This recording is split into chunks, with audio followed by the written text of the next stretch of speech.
Please subscribe and don't forget to press the bell icon to get notified whenever we upload a new video. Thailand court ने पाकिस्तान को एक बड़ा झटका दिया है। दाऊद इब्राहिम के शूटर मुदस्सर हुसैन उर्फ मुन्ना झिंगड़ा को भारतीय नागरिक मान लिया है, जबकि पाकिस्तान ने कोर्ट में दावा किया था कि मुन्ना झिंगड़ा उसका नागरिक है। थाईलैंड कोर्ट ने पाकिस्तानी होने के दावे को खारिज करते हुए मुन्ना झिंगड़ा के भारत प्रत्यर्पण को मंजूरी दे दी है। झिंगड़ा साल 2000 से बैंकॉक की एक जेल में बंद है। विवेक हमारे साथ जुड़ रहे हैं। विवेक, इस पूरे मामले को किस तरह से देखा जाए?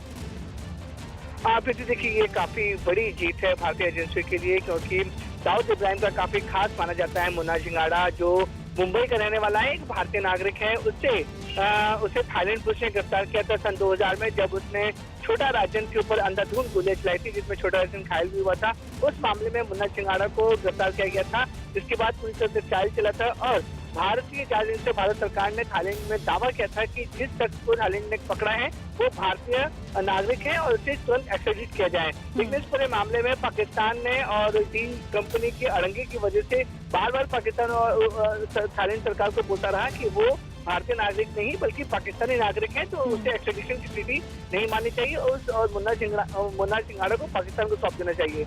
लेकिन उसके बावजूद भी जो भारतीय एजेंसी है, खासकर मुंबई पुलिस ने उसे तमाम सबूत इकट्ठे किए। और आपको बताना चाहेंगे कि मुन्ना झिंगड़ा मुंबई के जोगेश्वरी इलाके में अपने माता पिता के साथ रहता था और डीएनए सैंपल एक अहम इसमें सबूत माना गया, जब मुंबई क्राइम ब्रांच के अधिकारियों ने मुन्ना झिंगड़ा के माता पिता के डीएनए सैंपल लिए और उसे थाईलैंड में पेश किया गया। और जब थाईलैंड एजेंसियों ने दोनों डीएनए सैंपल मैच किए तो पता चला कि मुन्ना झिंगड़ा और जो भारतीय नागरिक के जो सैंपल किए गए दोनों मैच किए गए हैं। तो उसके बावजूद भी पाकिस्तान ने कई सवाल खड़े किए कि इस पूरे मामले में भारतीय जो डीएनए सैंपल है वो रिपोर्ट गलत है और सैंपल गलत तरीके से दिखाया गया है। जी, शुक्रिया विवेक आपका इस जानकारी के लिए।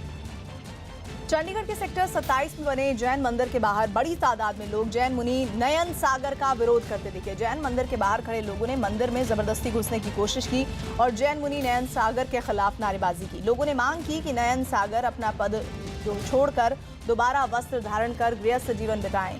ये लोग नयन सागर पर हरिद्वार में लड़की के अपहरण के आरोप और उसके साथ संदिग्ध वीडियो के वायरल होने के बाद विरोध करने चंडीगढ़ पहुंचे थे। लोगों के प्रदर्शन को देखते हुए मंदिर के बाहर भारी पुलिस बल तैनात किया गया है। जैन मुनि नयन सागर अपने चतुर्मास यानी 4 महीने के आवास के लिए चंडीगढ़ पहुंचे हैं।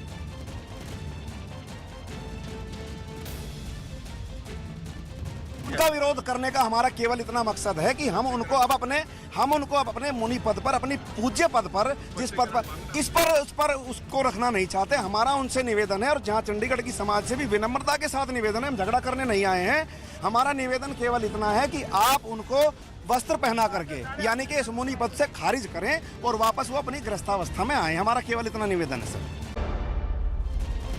न्यूज 18 इंडिया के खास कार्यक्रम बैठक में देश के मौजूदा हालात पर गंभीर चर्चा हुई। इस कार्यक्रम में उत्तर प्रदेश के पूर्व मुख्यमंत्री और समाजवादी पार्टी के अध्यक्ष अखिलेश यादव ने हमारे डिप्टी मैनेजिंग एडिटर किशोर आजवाणी से सूबे और केंद्र की सियासत पर बातचीत की।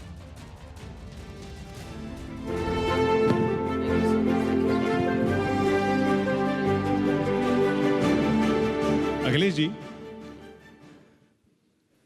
कोई हाथ भी ना मिलाएगा जो गले मिलोगे तपाक से, ये नए मिजाज का शहर है, जरा फासले से मिला करो। बशीर बद्र की ये पंक्तियां आपने राहुल गांधी को क्यों कही? मैंने इसलिए ये लिख दिया कि अगर वो बात पूरी कर देते तो शायद देश जान जाता।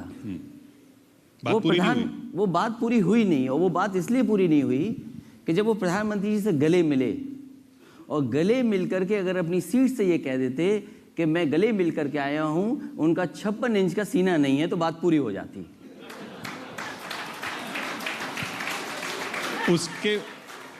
उसके बाद जो उन्होंने किया उस पर उनकी काफी आलोचना हुई। वो भी नहीं करना चाहिए था उनको। अब वो क्योंकि कम उम्र के हैं और इधर क्योंकि बहुत सारी चीजें इंस्टाग्राम में, फेसबुक में, सोशल मीडिया में बहुत हाईलाइट होती हैं उस तरह की चीजें, तो शायद वो कम उम्र के हैं, इसलिए उन्होंने शायद सोचा होगा कि ये बात आगे तक जाए। लेकिन प्रधानमंत्री के सामने, मोदी जी के सामने सबसे बड़ा चेहरा बनकर तो खड़े हो गए वो उस स्पीच और उस गले मिलने के बाद। अभी देश का चुनाव होना है और मैंने कई मौकों पर कहा कि देश नया प्रधानमंत्री चाहता है।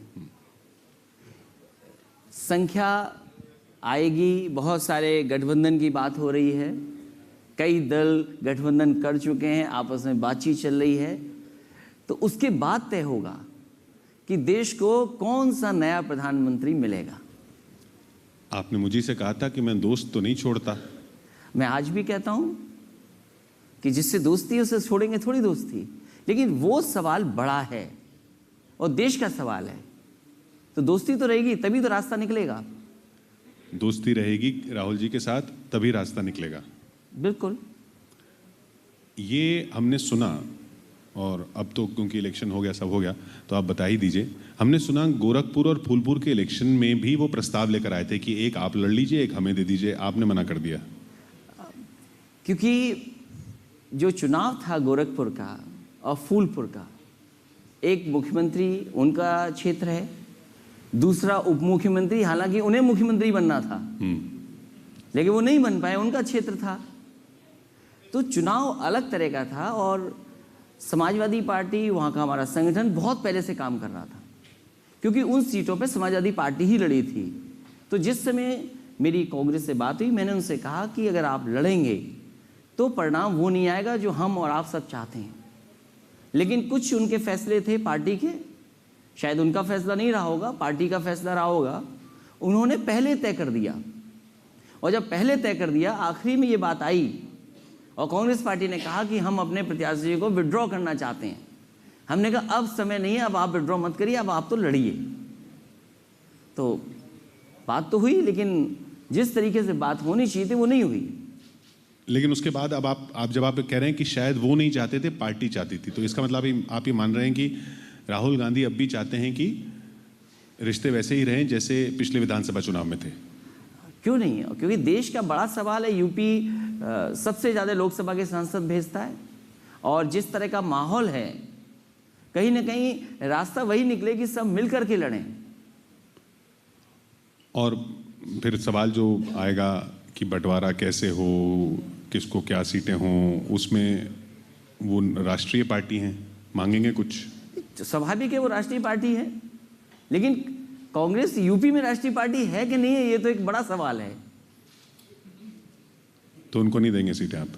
नहीं, सीटें वो देश में तो लड़ेंगे, वो ज़्यादा चुनाव में लड़ेंगे, लेकिन यूपी का संगठन कैसा है वो उनका फैसला है। लेकिन फिलहाल समाजवादी पार्टी, बहुजन समाज पार्टी, और क्योंकि अभी आरएलडी से भी हम मिलकर के चुनाव लड़े थे, तो एक वो भी है हमारे साथ। तो आने वाले समय में जब चुनाव होगा तो सब बातें आपके सामने आ जाएंगी। यानी क्या ये समझा जाए कि आप कह रहे हैं कि Samajwadi party, Bahujan Samaj party, RLD, ये जब सीटें बढ़ जाएंगी, अगर कुछ बचा तो कांग्रेस को जाएगा? बचेगा, क्योंकि यूपी में सीटें बहुत हैं, तो मैं समझता हूँ सब संतुष्ट होंगे, इतनी सबको सीटें मिल जाएंगी। 2014 में जो वोट जिस हिसाब से पड़े, जो जितना सीट पे आगे रहा, वो एक बेसिस हो सकता है ना बंटवारे का? वो फार्मूला अभी क्यों बताएं हम कि 2014 का होगा, 2017 का कैसे वोट पड़ा, या हम कैसे एक दूसरे को सीट देंगे, ये फार्मूले बाद की बात है। लेकिन ये तो अच्छा है लोकतंत्र में, कम से कम कई दल मिलके ये चाहते हैं कि कोई एक गठबंधन बन जाए, ये शायद सबसे बड़ी बात है। वो बनेगा? बिल्कुल बनेगा, और उसका परिणाम देखिए आप, तीनों बाई इलेक्शन, और मैं तो कहूँगा 4 बाई इलेक्शन लगातार बीजेपी हारी है। और तब हारी है जब लोकसभा का चुनाव चल रहा था, प्रधानमंत्री जी खुद प्रचार करने आए थे, हालांकि वहां तक नहीं गए, उसके करीब तक आए। और दूसरे हमारे मुख्यमंत्री थे, चुनाव चल रहा है, वो रात के अंधेरे में लाइट बंद करा करके गंगा में स्नान कर रहे थे। तो सोचो, चुनाव के समय कोई ऐसा करता है? तब भी पार्टी जीत गई, तब भी जनता ने समर्थन दिया। सवाल पार्टियों का नहीं है। जो मैं उत्तर प्रदेश में समझ सकता हूँ, देश का जो मैं समझ सकता हूँ, जनता नाराज है, जनता बदलाव चाहती है। क्योंकि जो सपने जनता को दिखाए गए थे, और खासकर किसान को, आप बताइए किसान को क्या मिला? जिस समय आप कैराना चुनाव हारे, आपने दिल्ली से ये कहा कि हम 8,000 करोड़ का पैकेज दे रहे हैं किसानों को। आज की तारीख में भी किसानों का बकाया है, और मैं नहीं समझता हूं कि 8,000 करोड़ रुपए किसानों तक पहुंचेंगे और तब तक चुनाव आ जाएगा। तो एक तरफ तो आप किसानों की बात करते हैं, लेकिन जो अभी तक गन्ने का भुगतान नहीं हुआ, आपने कहा एमएसपी हम बढ़ा रहे हैं, आलू का सवाल था, जब किसान आलू लेकर के आए और उन्होंने गवर्नर हाउस मुख्यमंत्री के घर पर गिरा दिया आलू, तो इन्होंने कहा कि हम आलू खरीदेंगे। मैं जानना चाहता हूं कि कितने किसानों का आलू खरीदा है सरकार ने। वो तो कह रहे हैं ये विपक्ष के किसान हैं, ऐसे किसान को अपनी फसल बर्बाद नहीं करता। आप लोगों ने स्पॉन्सर करके आलू, दूध वगैरह जो भी देश भर में हो रहा है। केवल यूपी के किसान, किसी हिस्से में दूध। मैं तो कहता हूं चलो किसी पार्टी का तो होगा ना किसान। चलिए समाजवादी पार्टी के वो किसान थे, तो क्या समाजवादी पार्टी के किसानों को एमएसपी नहीं देंगे आप? मान लीजिए पूरा का पूरा किसान का बकाया है, क्या ये सब समाजवादी लोग हैं? जो 8,000 करोड़ जिनका बकाया है, उत्तर प्रदेश का 12,000 करोड़ तक होगा बकाया, तो क्या ये सब समाजवादी लोग हैं? अभी धरना दे रहे हैं, कुछ दिन पहले धरना दिया। आप सपने बड़े दिखा रहे हैं। आपने कहा कि 60,000 करोड़ का इन्वेस्टमेंट आ रहा है, लेकिन बैंक कौन सा लोन दे रही है कोई नहीं पता। बैंक ने किसी ने समर्थन नहीं दिया साथ, आप बताने को तैयार नहीं है। उन्होंने तो ये भी कहा कि आपके समय में जब उनसे पूछा गया कि अखिलेश जी कह रहे हैं कि ये सिर्फ फीते काट रहे हैं और योजनाएं हमारी थी, तो उन्होंने कहा ये योजनाएं तो बंद होने वाली थी, हमने बचाया। वो भाग रहे थे, वो परेशान थे अखिलेश जी से, अखिलेश जी के लोगों से। वो अखिलेश जी के लोग उनको बहुत तंग करते थे। देखिए, जो मैं ये कहता हूँ कि मुख्यमंत्री जी को या जिसने भी ये कहा कि समाजवादी सरकार में ये भाग रहे थे, मुख्यमंत्री जी ने कहा। मुख्यमंत्री जी अगर कह रहे हैं तो वो जानते नहीं है, उनको जानकारी करना चाहिए। अगर वो टीसीएस के लिए कह रहे हैं कि टीसीएस भाग रहा था, टीसीएस लखनऊ से जाकर के नोएडा, ग्रेटर नोएडा में जो उन्होंने कैंपस बनाया था वहां जा रहे थे। आप उनके किसी भी कर्मचारी से आप पूछ सकते हैं, क्योंकि उनके कर्मचारी के समूह जितने कर्मचारी थे वो हमसे मिले थे कि कैसे भी लखनऊ में रुक जाएं हम, क्योंकि वो उनका एक बिजनेस का अपना फैसला था। वो चाहते थे उनका कैंपस एक जगह हो। हम तो कहते हैं टीसीएस कहे हमसे कि हम समाजवादी सरकार में जा रहे थे, लेकिन हमें बीजेपी की सरकार ने रोक लिया। शायद अभी कह देंगे डर से, लेकिन 6 महीने बाद सच बोल देंगे। अभी तो डर के कुछ भी बोलवा लो उनसे, लेकिन सच्चाई ये है कि उन्होंने अपना एक कैंपस बनाया था, वहां सब शिफ्ट करना चाहते। उनकी बिजनेस करने का तरीका वो था।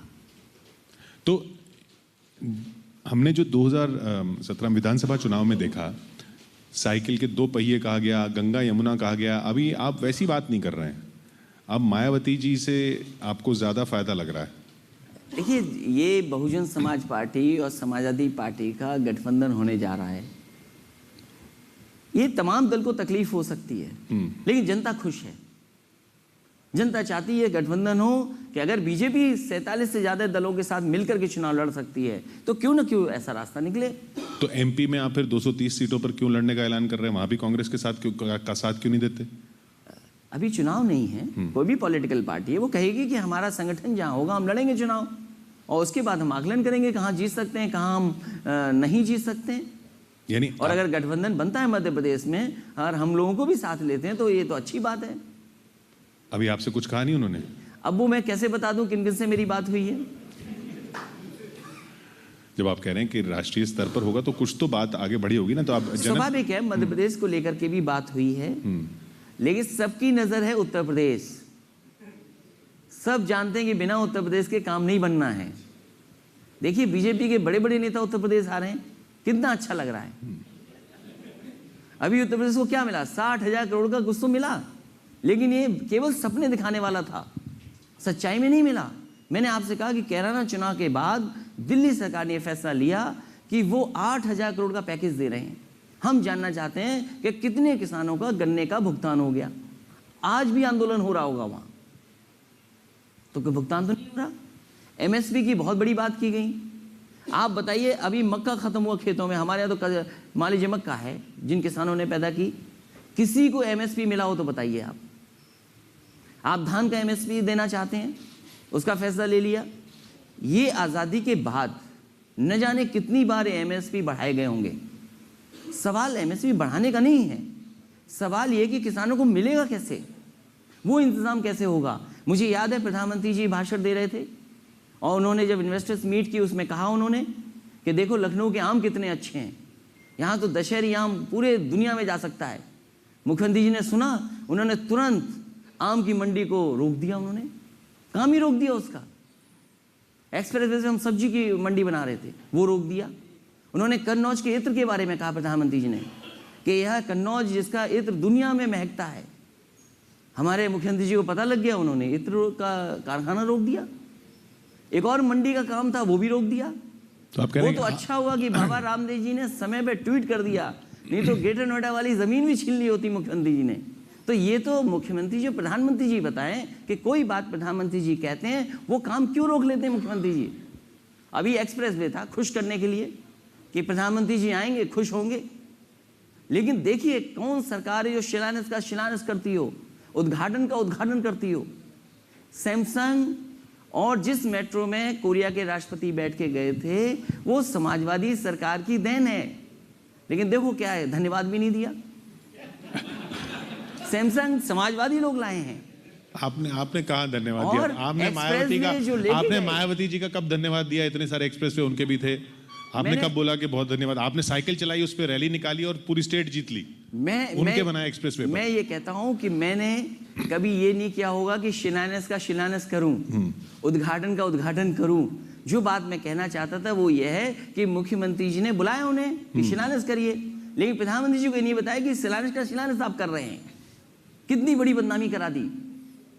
और उससे बनारस जोड़ना था, बनारस नहीं जोड़ा, अपना नहीं जोड़ा, गोरखपुर, अयोध्या फैजाबाद की बात करते हैं वो नहीं जोड़ा उन्होंने। जो समाजवादी सरकार के समय में अलाइनमेंट था, जो जमीन ली गई थी, उसी पे एक्सप्रेसवे बना रहे हैं। कम से कम समाजवादी लोगों ने देश को उदाहरण दिया है कि एक्सप्रेसवे बनता है तो ऐसे एक्सप्रेसवे बनता है जिसमें हवाई जहाज उतर सकते हैं। ये बताइए कि मायावती जी केंद्र में प्रधानमंत्री के रूप में अगर उम्मीदवार होती हैं, आपने भी कहा आप समर्थन करेंगे, तो फिर क्या ये आकलन लगाया जा रहा है कि मायावती जी केंद्र में और आप राज्य में, फिर आप जब राज्य के चुनाव होंगे तो वो आपको समर्थन करेंगी, लेकिन अगर ऐसा नहीं हुआ तो वो फिर आ गई राज्य में, तो फिर आपका तो ये भी नहीं मिला, वो भी नहीं मिला? देखिए, देश में जिसको प्रधानमंत्री बनना है वो उत्तर प्रदेश आए। ये उत्तर प्रदेश का राजनीतिक या कुछ भी कहिए कि सौभाग्य है कि प्रधानमंत्री बहुत दिए, लेकिन देश के किसी हिस्से भी प्रधानमंत्री आ सकते हैं, बन सकता है कोई। ये क्या समझौता होने जा रहा है मैं क्यों बता दूं आपको। अच्छा, वो बीजेपी के साथ चली गई तो वो तो पहले भी जा चुकी हैं। मुझे भरोसा है बहुजन समाज पार्टी पर कि इस बार सांप्रदायिक ताकतों को हराएंगे। और वो कैसे चली जाएंगी? सोचिए दलित के साथ कितना अन्याय हुआ देश भर में। ये केवल खुश हो जाएं इसलिए सदन में ले आए मामले। अभी तो हजारों की संख्या में वो दलित नेता हैं जिन पर गंभीर मुकदमे लगाए। इतने मुकदमे लगे हैं, सब जेल में हैं, कोई केस लड़ रहा होगा। तो आखिरकार अन्याय कौन कर रहा है? बीजेपी ने किया। तो आप कह रहे हैं उनके जाने का कोई चांस ही नहीं है?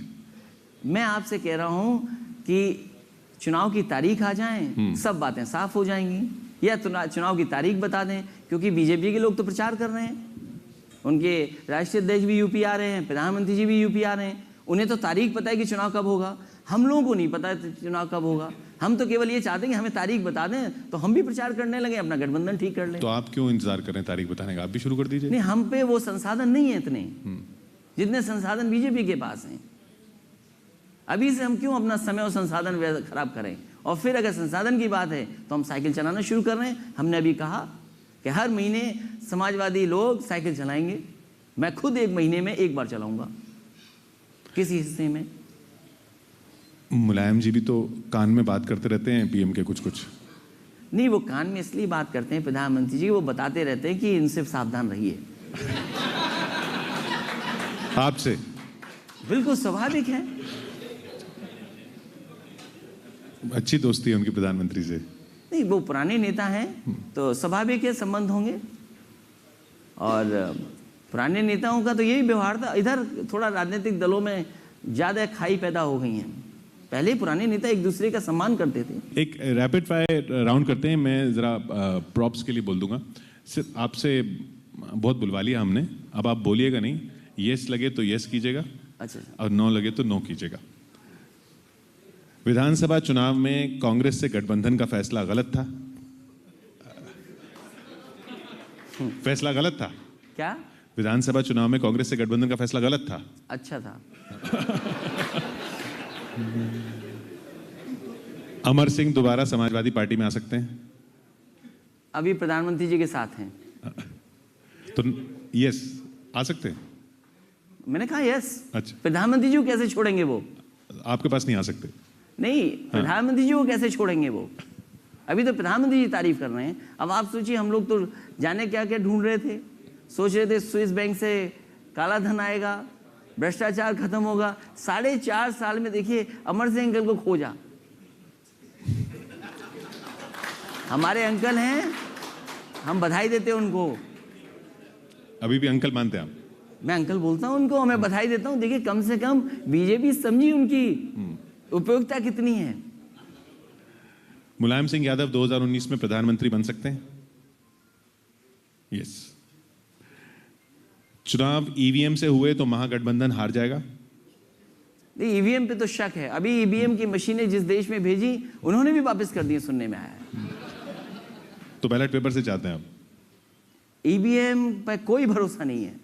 और मैं पहले भी कहा हूं, कई दल इस बात से सहमत हैं कि चुनाव बैलेट पेपर से हो, क्योंकि अभी गुस्सा पूरा नहीं निकल पा रहा है। जब ठप्पा लगेगा तब गुस्सा निकलेगा पूरा बाहर।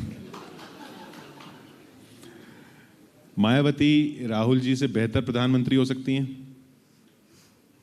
यूपी से बनना चाहिए, लेकिन देश से कहीं से ही प्रधानमंत्री बन सकते हैं। इसका आप जवाब नहीं देंगे? राहुल का पीएम को गले लगाना सही फैसला था? आप योगी जी को गले लगाएंगे? मैं नहीं लगाऊंगा। क्यों? मैं हाथ मिलाऊंगा। अभी तो आपने बशीर बदर, क्योंकि ये डिजिटल वर्ल्ड है। एक बार मैंने हाथ मिला लिया, उन्होंने उस फोटो को ऐसे चलाया कि जैसे मैं उनसे आशीर्वाद ले रहा हूं। आखिरी सवाल, आजम खान की बयानबाजी पार्टी को नुकसान पहुंचाती है, फायदा पहुंचाती है? बहुत बहुत शुक्रिया अखिलेश जी हमारे साथ यहाँ जुड़ने के लिए। अखिलेश यादव। सॉरी, टूट गया।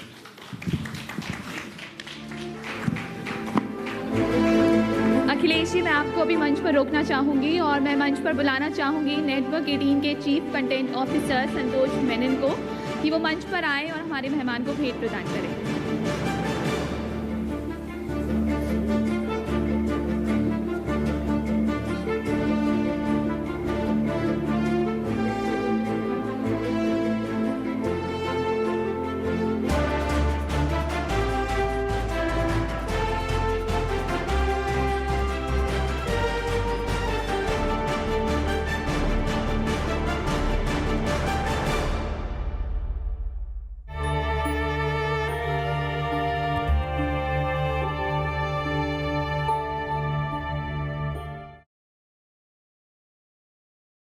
चेन्नई में करुणानिधि की अंतिम यात्रा की शुरुआत हो चुकी है।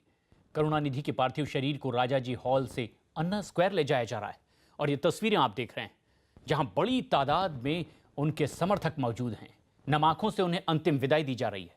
मरीना बीच पर तमिलनाडु के पूर्व मुख्यमंत्री और डीएम के अध्यक्ष रहे एम करुणानिधि का अंतिम संस्कार होगा। उनकी समाधि वहां बनाई जाएगी। इससे पहले राजाजी हॉल के बाहर मची भगदड़ में 2 लोगों की मौत हो गई, जिसमें एक 60 साल की महिला भी शामिल है। इस बीच करुणानिधि के बेटे एम के स्टालिन ने समर्थकों से शांति बनाए रखने की अपील की और ये तस्वीरें बयां करती है कि कितनी बड़ी तादाद में उनके समर्थक पहुंचे हैं उनकी अंतिम यात्रा में। ये सीधी तस्वीरें आप इस वक्त देख रहे हैं चेन्नई से, जहां पर करुणानिधि की अंतिम यात्रा और बड़ी तादाद में हर खास व आम उनकी अंतिम यात्रा में शामिल होने के लिए पहुंचे। कुछ ही देर में उनका अंतिम संस्कार होगा, लेकिन इससे पहले कई विवाद भी सामने आए उनके अंतिम संस्कार की जगह को लेकर।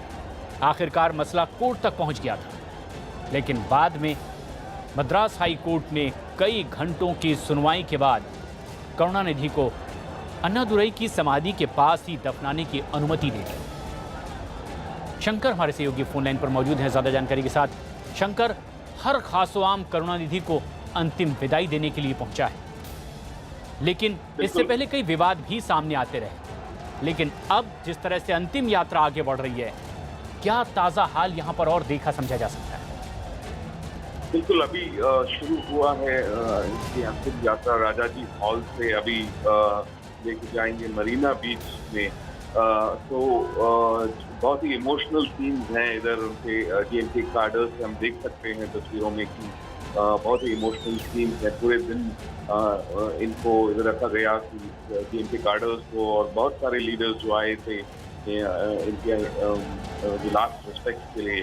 तो अभी मूव करना शुरू हुआ है। अब कुछ ही देर में मरीना बीच पहुंच जाएंगे और वहां पे उनका लास्ट राइट किया जाएगा। प्रेमशंकर, जिस तरह से बड़ी तादाद में हर खास आम उनकी अंतिम यात्रा में हैं, नम आंखों से उन्हें अंतिम विदाई दी जा रही है। कल प्रसिद्ध अभिनेता कमल हसन ने भी न्यूज़ 18 इंडिया के खास कार्यक्रम बैठक में ये कहा कि सिर्फ मेरे लिए ही नहीं बल्कि मुझ जैसे और तमाम कलाकारों के लिए करुणानिधि एक गुरु की तरह थे, एक आदर्श थे, प्रेरणादायी शख्सियत थे। लेकिन आम जनता किस तरह से देखती है करुणानिधि को, उनके इस पूरी यात्रा को? देखिए, आम जनता और जो स्पेशली जो डीएमके कार्डर्स हैं तमिलनाडु में बहुत नंबर्स में है, उनका जो कनेक्शन है करुणानिधि के साथ एक बहुत ही क्लोज है। वो ऑपरेट क्लासेस के लिए करुणानिधि अपने वो द्रविडियन पॉलिटिक्स ब्रॉडली स्पीकिंग बहुत सारे काम किया है। ऑपरेट क्लासेस के लिए, रिजर्वेशन के लिए बहुत सारे एजुकेशन किए हैं। तो जो कनेक्शन है करुणानिधि को और ये आम जनता के साथ डीएमके के great leader of this country, Karunanidhi, we had very good relations. Even in UF government, with his support, we have created UF government. And also Telugu Desam Party is having excellent rapport with DMK, and also particularly Karunanidhi. And also Tamil Nadu lost a great leader. He served nearly 8 decades. He is a great reformer. His contribution, nobody can forget about the nation also. One side national development, and at the same time Tamil Nadu development. In South India, we lost a great leader. Nobody can fill this gap. Anyway, it is a destiny. We pay all homage to his great soul, and also I am praying God to give strength for his family members to carry further. And also the people of Tamil Nadu, I am expressing great regrets, and also we are all with them for future development. With this, I am thankful. Sir, would you like to say something on Marina issue that earlier government not ये कहा जा सकता है देश की जब कभी भी सरकार बनी होगी उनकी ज़रूरत पड़ी है और उन्होंने देश की सरकारें चलाई हैं। एक अनुभव के नेता, और न केवल तमिलनाडु, मैं समझता हूँ देश उन्हें जानता था, देश के बड़े नेता थे। इसलिए हम आज दुखी हैं। मैं उनके सहयोगी साथी और जितने भी परिवार के लोग हैं, इस दुख की घड़ी में मैं भगवान से प्रार्थना करता हूँ कि उनको दुख सहने का साहस मिले। एक बड़ा नेता खोया है, तमिलनाडु का नेता खोया है, और एक ज़मीन का नेता तमिलनाडु की जनता ने खोया है। लालू जी अस्पताल में एडमिट है, इस कारण वो आ नहीं पाए, लेकिन करुणानिधि जी एक सामाजिक न्याय के बड़े योद्धा रहे और काफ़ी लंबे संघर्ष उन्होंने किया है, गरीबों की लड़ाई लड़ी है। और हम इतना ही चाहेंगे आज इस अवसर पर कि उनकी परिवार के लोगों को शक्ति मिले, इस दर्द से उभरने का मौका मिले। और हर खास आम करुणानिधि की अंतिम यात्रा में राजनीतिक उनके समर्थक हों या उनके विरोधी भी नम आंखों से उन्हें अंतिम विदाई दे रहे हैं। प्रेमशंकर हमारे सहयोगी लगातार नजदीक से नजर बनाए हुए हैं, करुणानिधि की इस अंतिम यात्रा पर हमसे फोनलाइन पर जुड़े हुए हैं। प्रेमशंकर, जिस तरह से एक बड़ी तादाद में लोगों का यहाँ हुजूम देखा जा सकता है, आखिर लोगों के बीच किस तरह की उनकी छवि रही जिसे आज आवाम याद कर रही है? बिल्कुल, करुणानिधि एक बड़ा लीडर तो है, लेकिन वो ग्रास रूट्स लीडर है। जिस तरह से वो कार्डर से उनका कनेक्ट है जो, और डीएमके का जो एक ग्रास रूट लेवल ऑपरेशन थी उसका, और इतने सालों से अभी तक करुणानिधि ने किसी एक इलेक्शन भी नहीं हारा है। इसमें 80 करीब हाफ अ सेंचुरी की पॉलिटिकल लाइफ है उनकी, 80 इयर्स की पब्लिक लाइफ है उनकी। इसमें जो रिप्रेजेंटेशन उनके हैं, जो कनेक्शन है लोकल आम जनता के साथ, वो उस जो हम आप इमोशनल सीन्स को देख रहे हैं, वो उसी कनेक्शन का एक रिफ्लेक्शन है। बिल्कुल, आप बने रहें हमारे साथ। लगातार हर खास आम करुणानिधि की अंतिम यात्रा में उन्हें श्रद्धांजलि देने की, और चेन्नई में प्रधानमंत्री मोदी करुणानिधि को श्रद्धांजलि देने के बाद कांग्रेस अध्यक्ष राहुल गांधी, समाजवादी पार्टी के अध्यक्ष अखिलेश यादव, आरजेडी नेता तेजस्वी यादव ने भी चेन्नई पहुंचकर करुणानिधि के अंतिम दर्शन किए, उन्हें श्रद्धांजलि दी। करुणानिधि को शरद पवार और फारूक अब्दुल्ला ने भी श्रद्धांजलि दी। प्रेम शंकर लगातार हमारे सहयोगी हमारे साथ बने हुए हैं। प्रेम शंकर, लगातार कुछ विरोध भी हुआ, कुछ आपत्ति भी आई थी अंतिम संस्कार की जगह को लेकर, लेकिन आखिर किस तरह की दलील और ये विवाद भी सामने क्यों आया? वो एक इंटरेस्टिंग डेवलपमेंट था, क्योंकि कुछ दिनों से करुणानिधि हॉस्पिटल में जब एडमिट हुए थे तभी बातचीत चल रहा था कि अगर ऐसा एक इवेंचुअलिटी हुआ तो क्या अगला स्टेप क्या होगा। तब ये कंट्रोवर्सी नहीं हुआ था, लेकिन आखिरी दिन में जब कल ऐसा जब इनका हेल्थ कंडीशन बहुत डिटीरियरेट हो रहा था, तब से बातचीत शुरू हुआ था।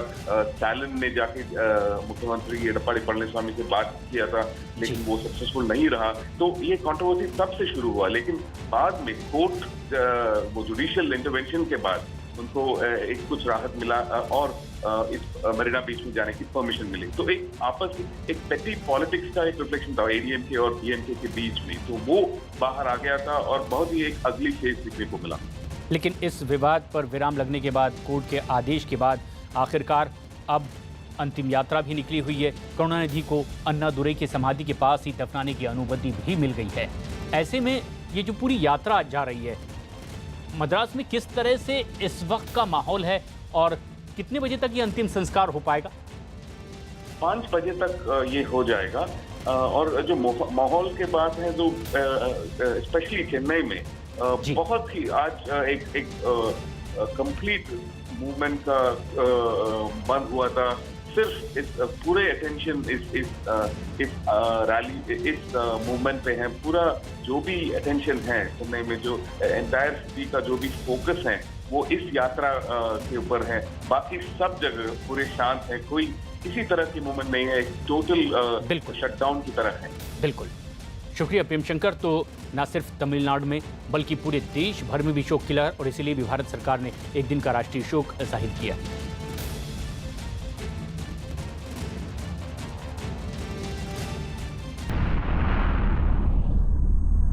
बड़ी खबर इस वक्त की, मुंबई के चेंबूर में बीपीसीएल की रिफाइनरी में भीषण आग लग गई है। आग की लपटें और धुआं दूर से ही दिखाई दे रहा है। जानकारी के मुताबिक 3 से 4 किलोमीटर तक धमाके की आवाजें भी सुनाई दी। फायर ब्रिगेड की 11 गाड़ियां इस वक्त मौके पर है और आग बुझाने की कवायद लगातार जारी है। फायर विभाग ने रिफाइनरी में हाइड्रोजन टैंक फटने की आशंका जाहिर की, जबकि अंदर कुछ मजदूरों के भी फंसे होने की आशंका है।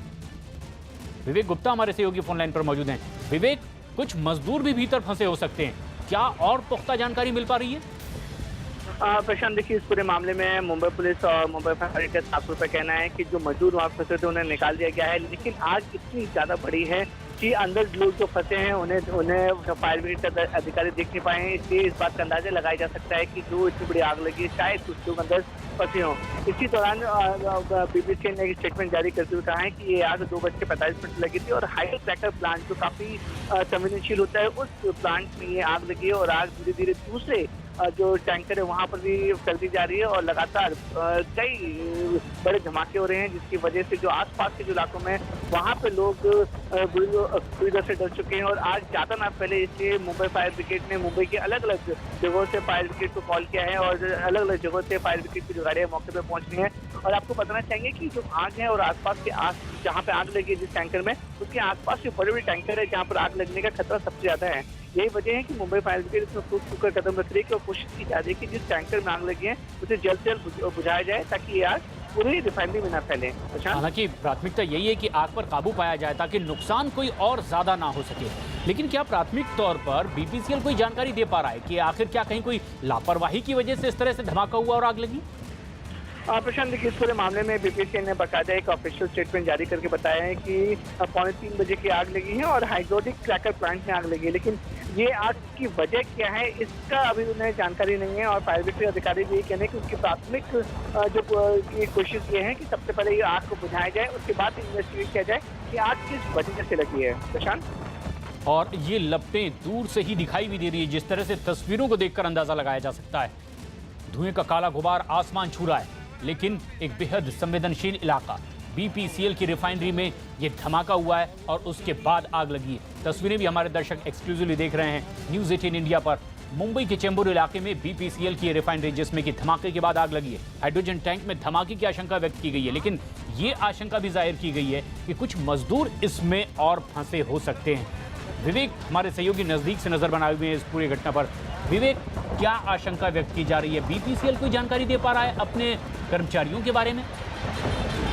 देखिए, इस पूरे मामले में बीपीसीएल का साफ तौर पर कहना है कि जो लोग उस समय वहां पे काम कर रहे थे उन्हें वहां से बचा लिया गया है, लेकिन जो कॉन्ट्रैक्ट के जो कर्मचारी होते हैं जो छोटा मोटा काम करते हैं वो उस टैंकर के आसपास काम कर रहे थे। और यही वजह है कि मुंबई फायर ब्रिगेड भी और मुंबई पुलिस भी कोई भी आधिकारिक जानकारी नहीं दे पा रही कि उसमें कितने लोग फंसे हैं या नहीं है। लेकिन जो सूत्रों से जानकारी हमें मिल रही है और जो बीपीसीएल के जो कर्मचारी हैं, जो अधिकारी हैं, उनका साफ तौर पर कहना है कि जो लोग वहाँ काम कर रहे थे उन्हें बचा लिया गया है, लेकिन जो जिस टैंकर में आग लगी है और बता रहे कि उस टैंकर के पीछे भी कुछ लोग काम कर रहे थे, तो आग की लपटें इतनी ज्यादा हैं और जो धुएं का गुबार इतना ज्यादा है कि लोग जो फायर ब्रिगेड और मुंबई उसको दिख ही रहे हैं, तो अंदाजा लगाया जा रहा है या शक जताया जा रहा है कि कुछ लोग अंदर फंसे होंगे। यही वजह है कि फायर ब्रिगेड ने अपनी पूरी ताकत झोंकी है और लगातार इस पर कवायद की जा रही है कि जल्द से जल्द इस पर काबू पाया जाए। अपडेट्स आपसे लेंगे, फिलहाल शुक्रिया।